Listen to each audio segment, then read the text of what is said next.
Mbola faly miarahaba antsika tsirairay avy amin'ny anaran'i Jesosy ny tenako.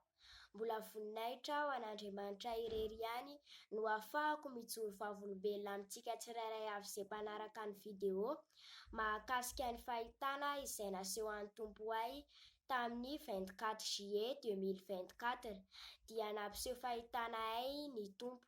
Tamin'ny fotoana io dia fifadian-kanina.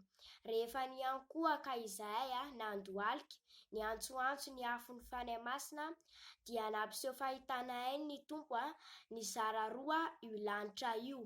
Dia nisy voropotsy lehibe tena goavana be mihitsy nipoitra avany sady nandeha mafy be izy nandeha mafy be ilay voropotsy lehibe io dia naikeo ampovoaninay ilay voropotsy dia voninahitra ho an'Andriamanitra irery ihany fa tena tonga zany ny fanahy masina nanatrika anay.